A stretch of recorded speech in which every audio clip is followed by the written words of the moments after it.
One of the most complex and meticulously documented cases in the field archives of Dr. Elizabeth Kübler-Ross concerns a young British woman named Jenny Cockle, born in 1953 in the Barnet area of Hertfordshire, near London, England.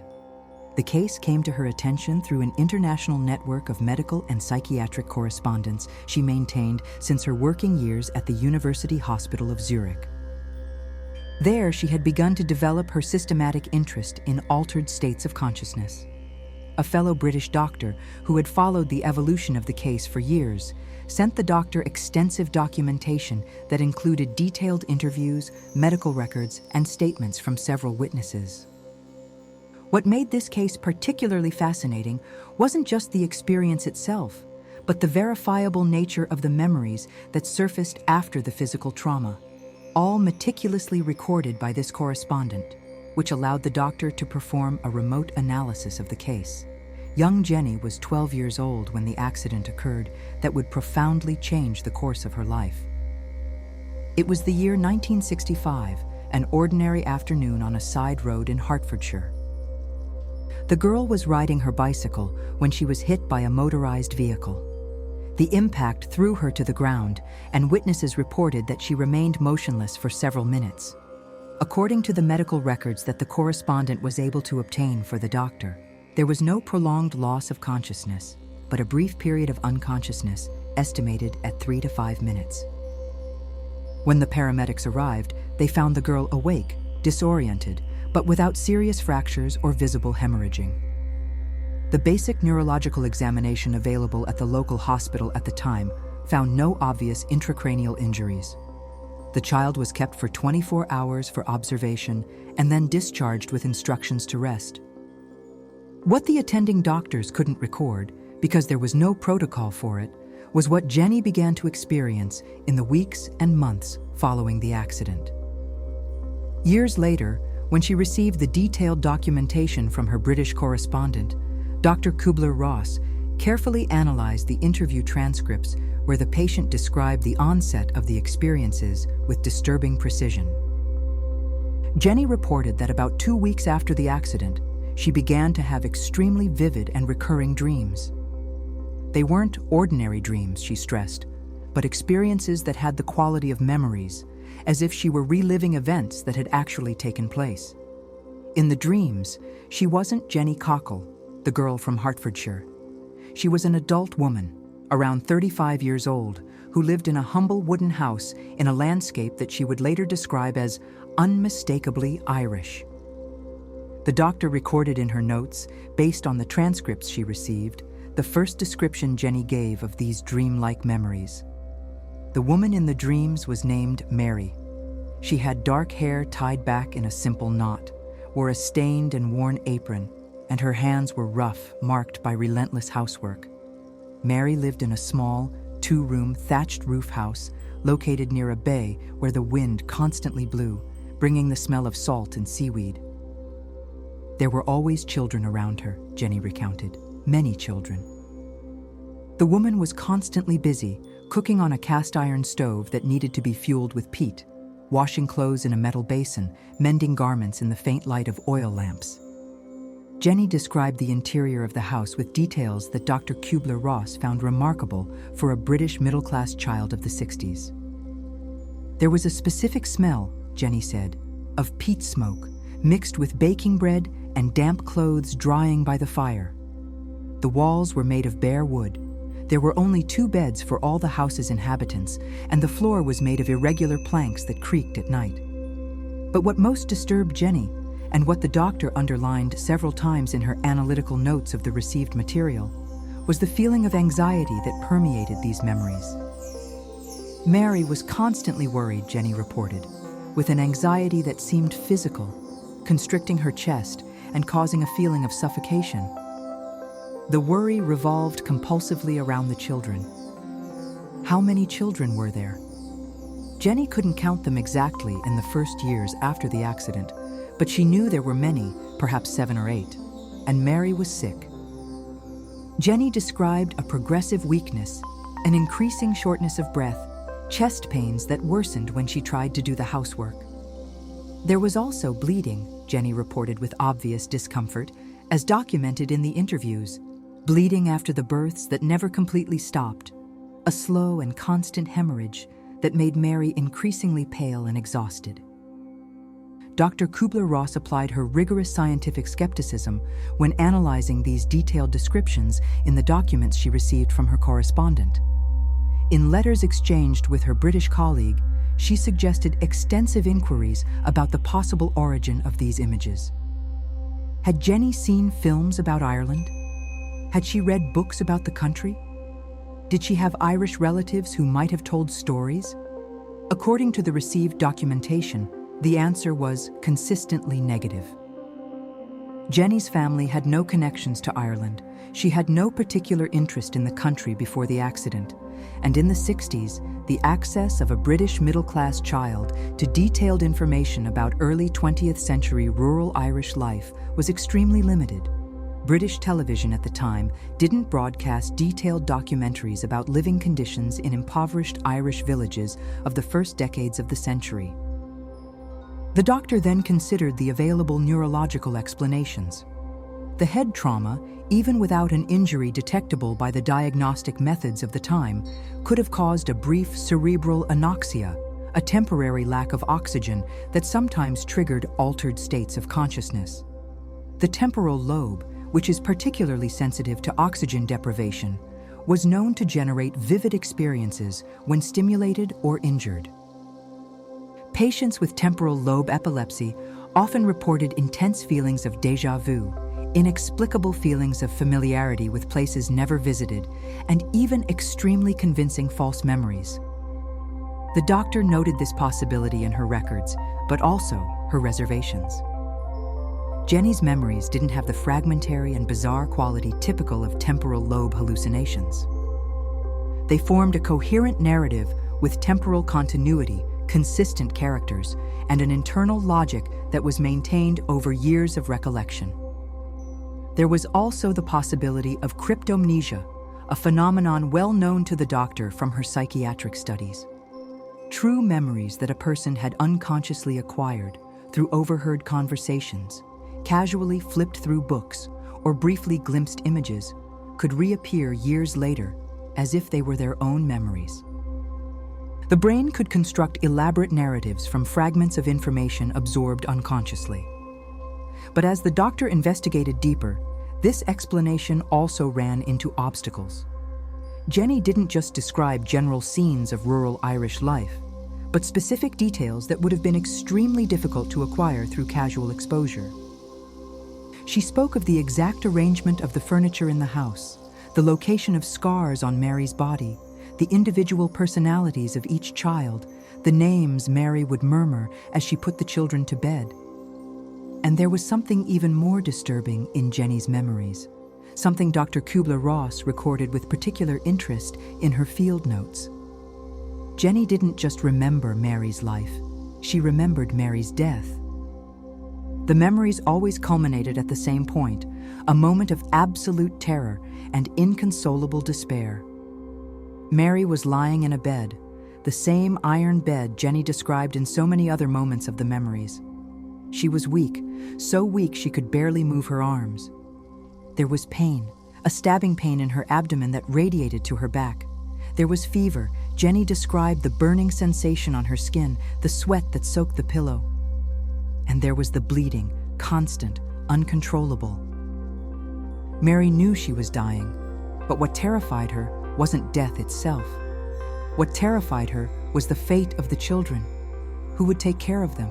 Who would feed them? Who would keep them warm in the winter? Mary's husband, a vague figure in Jenny's memories, was present but helpless. He wasn't cruel, Jenny emphasized, but he was a simple man, a laborer who could barely support the family when Mary was alive and well. How could he take care of so many children alone? The last memory Jenny had of Mary was the most agonizing. In the final moments before losing consciousness completely, Mary was desperately trying to memorize the faces of her children. She looked at each one, trying to record every detail, every expression, as if she could take those images with her wherever she went. But at the same time, and Jenny described this with an emotional precision that deeply unsettled Dr. Kübler-Ross, Mary felt she couldn't just leave them. There was a feeling, which Jenny said was impossible to adequately put into words, that a part of her had to remain, had to keep watching, had to somehow find a way back to ensure the children would be all right. And then there was darkness, not a peaceful darkness, but a restless darkness, full of movement and confusion, as if Mary was being pulled in one direction but was resisting, trying to remain anchored to that place, that house, those children. Jenny reported to the investigators documenting her case that these memories tormented her throughout her adolescence and early adulthood. She tried to ignore them, to tell herself they were just particularly vivid dreams, the product of an overactive childhood imagination. But they didn't disappear. On the contrary, they became clearer and more detailed over the years. When Jenny was in her 20s, she married and had children of her own. That's when Mary's memories became almost unbearable, as documented in the records. Every time she looked at her own children, she was flooded with images of Mary's children. Every time she fed them, dressed them, or put them to bed, she felt Mary's anxiety about not being able to do the same for her own children. The fear Mary had felt became Jenny's fear. It was as if two lives, two consciousnesses, two identities were trying to occupy the same mental space. At the age of 35, in the year 1988, Jenny made a decision that would permanently change the course of her life and make her case one of the most studied in Dr. Kübler-Ross's archives. Jenny decided she had to find out if Mary had really existed. She began to research, using the fragments of information she had from the memories. She knew, or believed she knew, that Mary had lived in an Irish coastal community. She remembered the view from the house window, a bay of gray, cold water, surrounded by low, scrub-covered hills. She remembered a dirt track that led from the house to a main road, and from that road, the spires of a church could be seen in the distance. There were also specific sounds, the whistle of a train that passed nearby at regular times, the church bell ringing morning and evening. Jenny began to study maps of the Irish coast with an obsessive determination.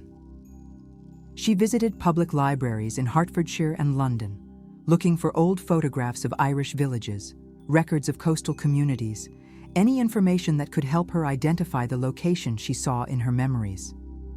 Dr. Kübler-Ross, in analyzing the detailed documentation of this process from her correspondent, was impressed by the systematic methodology Jenny developed. She wasn't simply looking for any village vaguely resembling her memories. She was looking for a specific location that matched several details simultaneously: the particular geography of the bay, the position of the hills, the distance to the church, the proximity to a railway line. It took months of research, but finally, Jenny found what she believed to be the correct location: Malahide, a small coastal town north of Dublin. The geography matched. There was a bay, there were hills, there was an old church visible from certain parts of the surrounding countryside. There was also, as Jenny discovered in historical records, a railway line that had been built in the late 19th century and ran close to small settlements of farm laborers and fishermen. The doctor noted that at this point in her investigation, Jenny wasn't absolutely certain. She had a probable location, but no full name, no exact dates, no proof that a woman named Mary with multiple children had actually lived and died there. The next step Jenny took was even more remarkable, as documented in the records. In 1989, she traveled to Ireland, taking a notebook with her that contained detailed maps she had drawn over the years based on her memories. She had drawn the layout of Mary's house, the location of paths, the position of trees and fences, the view from the window. When she arrived in Malahide, Jenny began to explore the surrounding rural areas, looking for anything that matched her drawings. And here, Dr. Kübler-Ross noted in her records when analyzing the material, something happened that defied conventional explanation. Jenny found the place. Not exactly as it was in her memories, as decades had passed and the area had changed significantly. The small, thatched roof wooden house no longer existed. A modern building stood in its place. But the layout of the land was the same. The bend in the path was the same. The view of the bay through an opening between the hills was exactly as Jenny had drawn it. Jenny then did something even bolder. She began to look for Mary's children. If Mary had died in 1932, as Jenny believed based on a date that simply appeared in her mind with absolute clarity, then Mary's children, if they were still alive, would now be elderly people in their 60s, 70s, or even 80s. Jenny began asking questions in the local community. She searched church registers, spoke to old residents, visited local cemeteries. And finally, through a combination of persistence and what Dr. Kübler-Ross could only describe as extraordinary luck or something beyond luck, Jenny found records of a woman named Mary Sutton, deceased in 1932 from complications related to childbirth, who left behind 8 orphan children. Dr. Kübler-Ross obtained copies of the death certificates through her medical contacts in Ireland. Mary Sutton had indeed died of a postpartum hemorrhage and a puerperal infection, unfortunately common complications for poor women without adequate access to medical care at the time. The reported cause of death was postpartum sepsis, a generalized blood infection resulting from a poorly managed birth. The symptoms described in the medical report, high fever, persistent vaginal bleeding, extreme weakness, exactly matched what Jenny had described as Mary's final experiences. Even more striking, the records confirmed that Mary Sutton had left behind 8 children, whose ages at the time of her death ranged from a few months to about 14 years old. But the real turning point in the case, the moment that elevated this investigation from a psychological curiosity to something that fundamentally challenged conventional explanations, occurred when Jenny finally found the surviving children of Mary Sutton. Through church registers and with the help of local community members, Jenny managed to locate 5 of the original 8 children who were still alive. Dr. Kübler-Ross's medical correspondent personally accompanied some of these meetings and documented in detail the statements and reactions of everyone involved. The doctor, analyzing this material in her offices, recognized that what had been witnessed and recorded exceeded the limits of what conventional psychology and neurology could satisfactorily explain.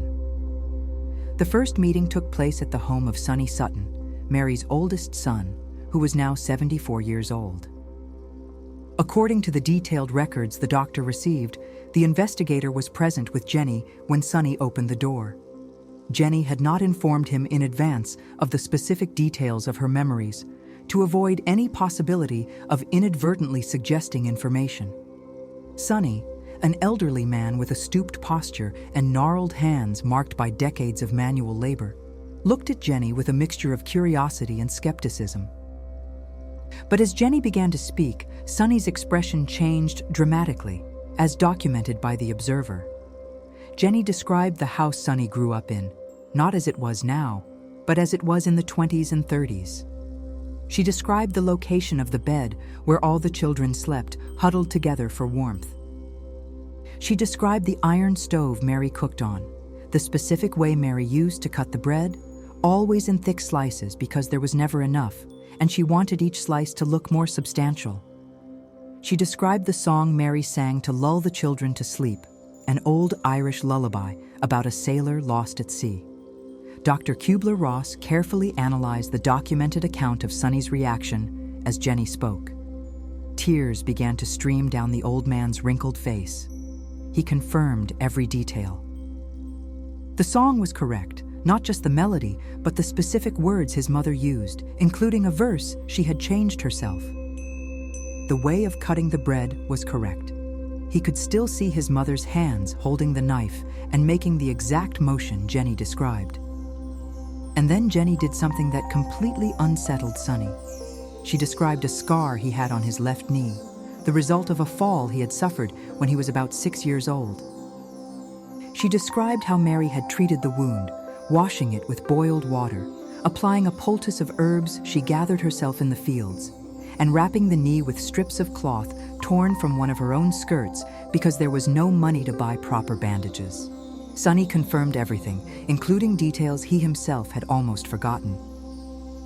The doctor noted that he was visibly shaken, repeating several times that it was impossible for Jenny to know these things, that these were intimate details of family life that had never been discussed outside the family, that he didn't remember many of them himself until Jenny mentioned them and the memories came flooding back. How could an English woman who had never known Mary Sutton, who was born 21 years after Mary's death, know about the specific song, the scar, the way of cutting the bread? Dr. Kübler-Ross had no satisfactory answer to offer. The subsequent meetings with Mary's other children were just as impressive. Jenny met with Phyllis, the eldest daughter, now 72 years old. Phyllis had been particularly close to her mother in the final months of Mary's life, helping to care for the younger siblings as Mary grew weaker. When Jenny described Mary's last days, Phyllis began to sob uncontrollably. Jenny described how Mary, even in her state of extreme weakness, tried to continue caring for the children. How she insisted on getting out of bed despite unbearable pain. How she tried to comb her daughter's hair even when her hands trembled so much she could barely hold the comb. Jenny described a specific moment, a few days before Mary's death, when Phyllis had brought wildflowers she had gathered in the fields, and Mary had cried at the sight of them, not out of joy, but out of an overwhelming sadness, knowing she wouldn't live to see another spring, wouldn't see the flowers bloom again. Phyllis confirmed this specific moment. She said she had never told anyone about the flowers, not even her own children. It was a private memory, too painful to share. But Jenny had described it exactly as it happened, including the specific type of flowers, small blue ones that grew abundantly in the fields near the house in the spring.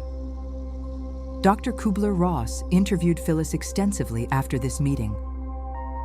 Phyllis insisted there were no publications about her family's life, no detailed records, no way Jenny could have obtained this information through conventional research. The details Jenny knew were the kind of things that only exist in the memory of the people who lived those moments. The doctor devoted several pages in her later notes, made in her house in Escondido, to trying to construct alternative explanations for what she had witnessed. She considered the possibility of an elaborate fraud.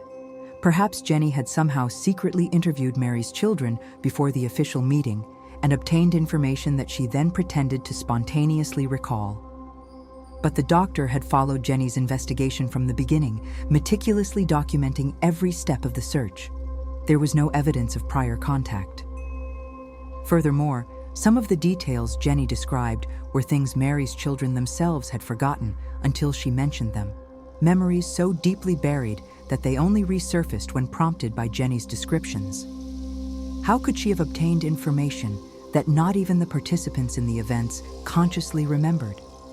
The doctor then considered the possibility of telepathy or mind reading, concepts she had explored in her studies of consciousness phenomena. Perhaps Jenny, in a way not yet understood by science, was able to access the memories stored in the minds of Mary's children when she was in their presence. But this explanation also had serious limitations. Jenny had described Mary's life with precise details years before meeting any of the children, years before she even knew they existed. The memories could not have been telepathically acquired from people Jenny had not yet met. Moreover, Jenny described the subjective experience of being Mary, not just facts about Mary's life. She described the physical sensations, the emotions, the inner thoughts of Mary. She described what it felt like to feel Mary's body weakening, to see through Mary's eyes, to love the children with the desperate and protective love Mary felt. There was also the question of the timing of the onset of the memories. They had begun specifically after the bicycle accident, after the brief period of unconsciousness Jenny experienced at the age of 12. Dr. Kübler-Ross had documented other cases of past life memories that began after trauma or near-death experiences. In her archives in Escondido, she kept records of at least 15 similar cases where individuals, following accidents, serious illnesses, or other traumatic events that led to a temporary loss of consciousness, began to report detailed memories of lives that were apparently not their own. The pattern was too remarkable to ignore. There was something about the altered state of consciousness, the proximity to death, or the temporary disruption of normal brain function that seemed to open doors to experiences that challenged our conventional understanding of identity and memory.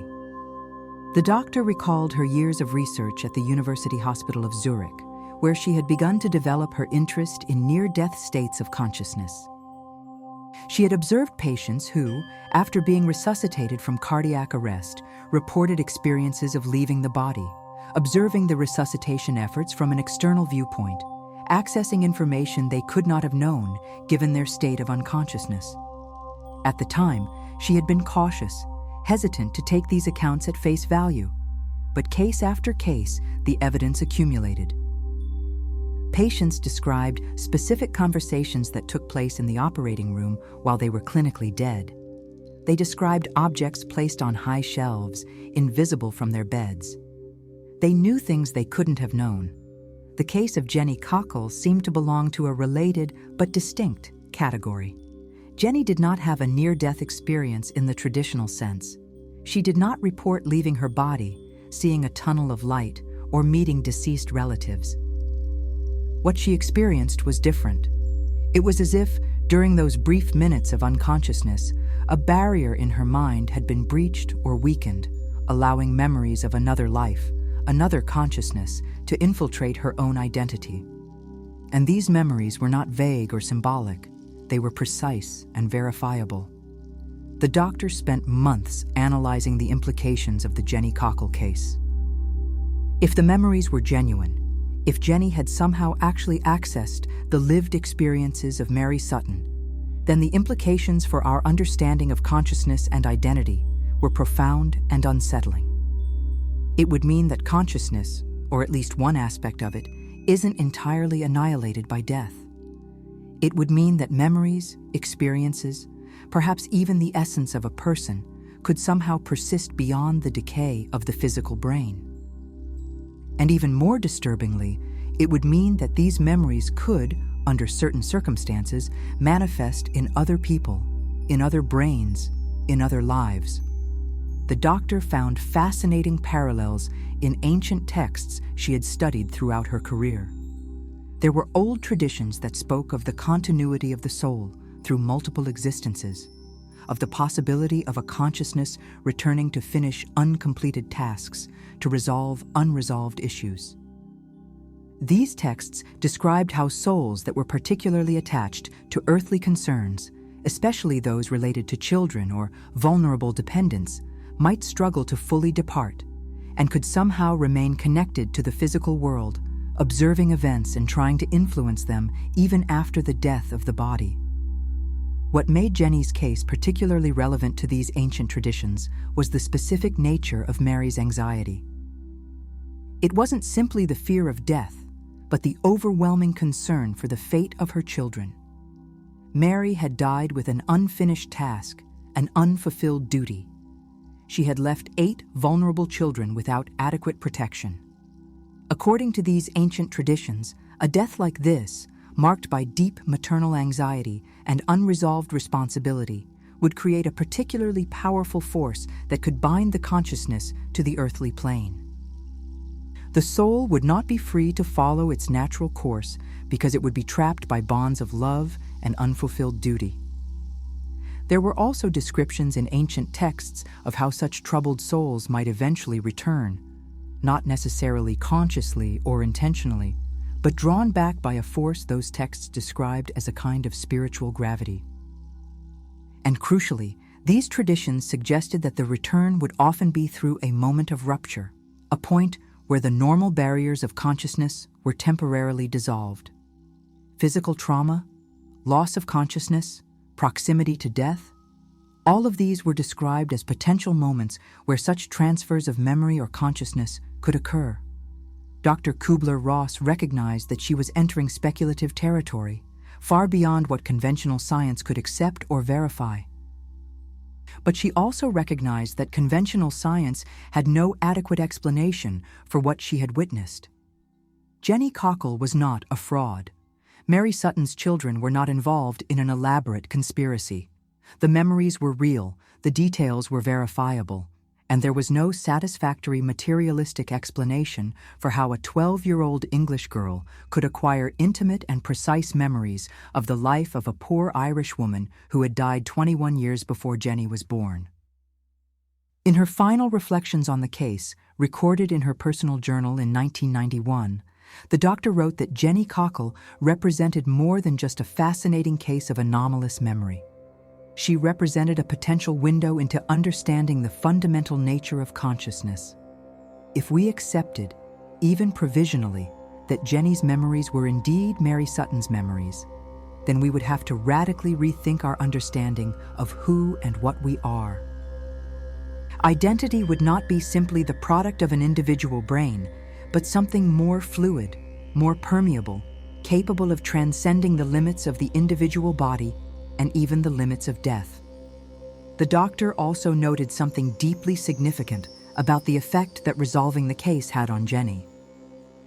After finding Mary's children and confirming that they had survived, that they had grown up and started their own families despite the terrible hardships they faced after their mother's death, Jenny reported that the anxiety that had tormented her for decades began to subside.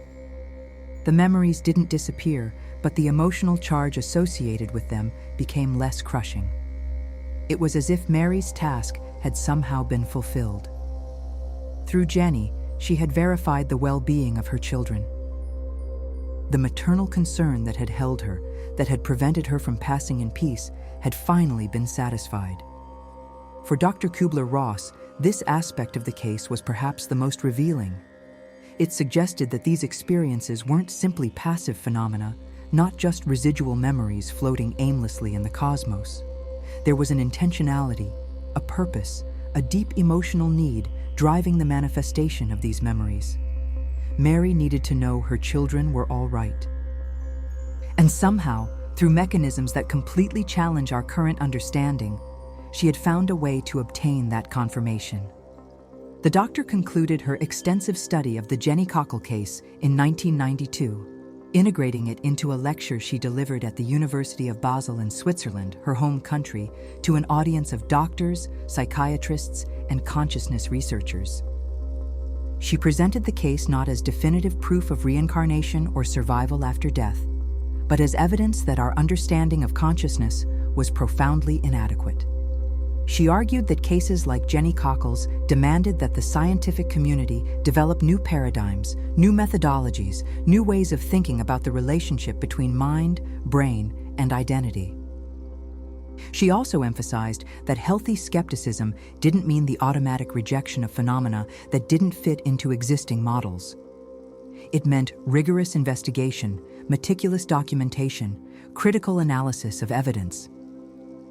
And when the evidence was as solid as in the Jenny Cockle case, when multiple independent witnesses confirmed verifiable details that couldn't have been obtained conventionally, then the appropriate scientific response was not to dismiss the case as impossible, but to acknowledge that our current understanding was insufficient and that new models were necessary.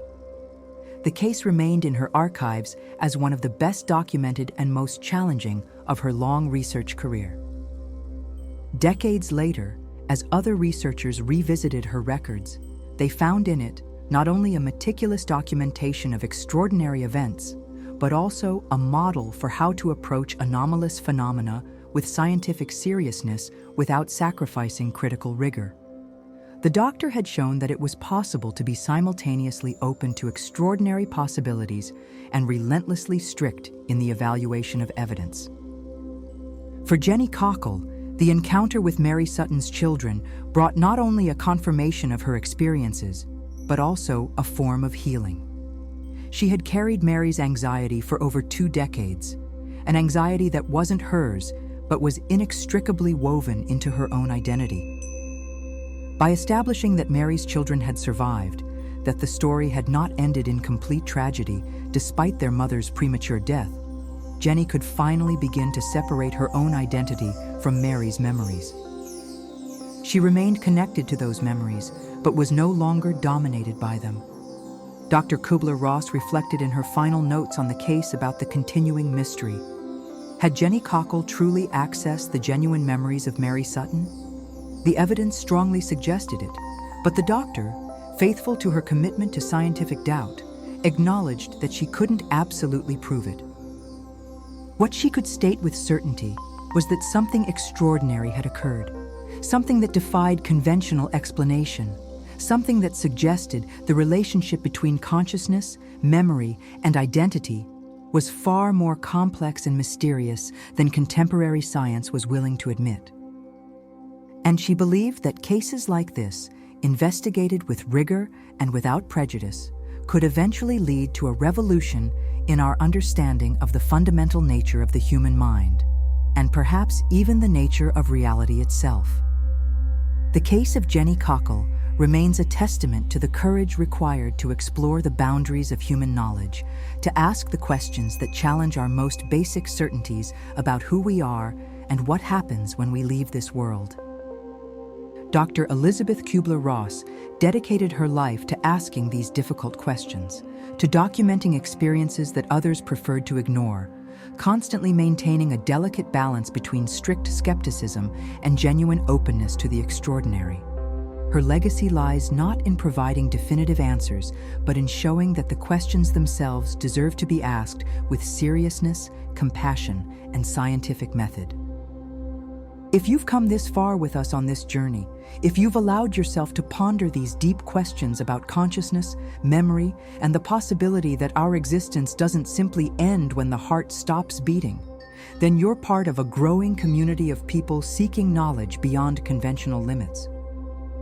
This channel exists to share these extraordinary cases documented by Dr. Kübler-Ross and other pioneering researchers, to present rigorously verified evidence that challenges our understanding of reality, to create a space where science and mystery can coexist without contradiction. We invite you to subscribe to this channel and turn on notifications so we can continue to share other fascinating cases from Dr. Kübler-Ross's archives. Every story we present has been carefully researched, every detail checked, every conclusion weighed with healthy skepticism. In the comments below, we'd love to know which city or country you're watching from. We're building a global network of curious minds, of people unafraid to ask the big questions about the nature of consciousness and existence. Knowing where you come from helps us understand the reach of this community that is forming around these profound inquiries. If this content resonated with you, if it sparked reflections or questions, consider sharing it with a friend, a family member, or a colleague who also appreciates rigorous scientific knowledge applied to the great mysteries of the human experience. By sharing this work, you're not just distributing information, you're contributing to a flow of knowledge and personal transformation. You're helping to create a community where people can collectively explore these fundamental questions about who we are, where we come from, and where we go when this life ends. Every subscription, every comment, every share strengthens this network of truth seekers. Together, we rescue and preserve the legacy of brave researchers like Dr. Elizabeth Kübler-Ross, who dedicated their lives to exploring what most preferred to ignore.